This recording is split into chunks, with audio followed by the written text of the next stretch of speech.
ગીર સોમનાથ જિલ્લાના તાલાલામાં વિધાનસભાની પેટાચૂંટણીમાં ભાજપના ગોવિંદભાઈ પરમારનો વિજય થયો।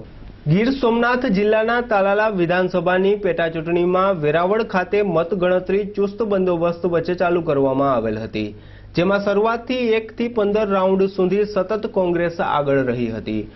ધમધમતા ગરમીના માહોલમાં ભાજપના કાર્યકર્તામાં ગમગીન વ્યાપી હતી અને 16મા રાઉન્ડની ગણતરી બાદ ભાજપની 2200ની લીડ નીકળતા ફરી પરિણામમાં પલટો આવતા ભાજપની જીત નિશ્ચિત ગણાઈ હતી અને 16.5 રાઉન્ડના અંતે ભાજપના ગોવિંદભાઈ પરમાર 2441 મતોથી વિજય બન્યા હતા।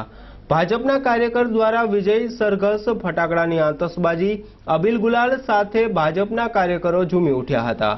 ભાજપના વિજેતા ઉમેદવાર ગોવિંદભાઈ પરમાર અને આગેવાનોએ સૌપ્રથમ સોમનાથ મહાદેવ મંદિરે ધ્વજારોહણ કરી બાદમાં પોતાના મત વિસ્તારમાં વિજય સરઘસ કાઢવામાં આવેલ હતું।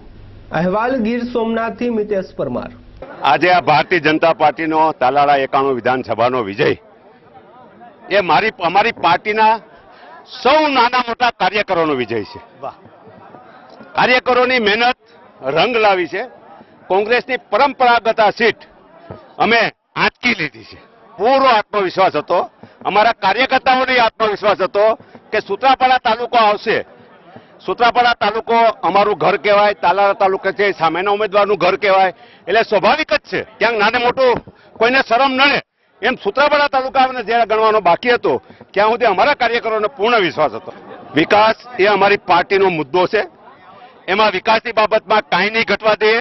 જે 8.5 વર્ષની અંદર નથી થયું એ આ 1.5 વર્ષની અંદર પાર્ટીના કાર્યકર્તા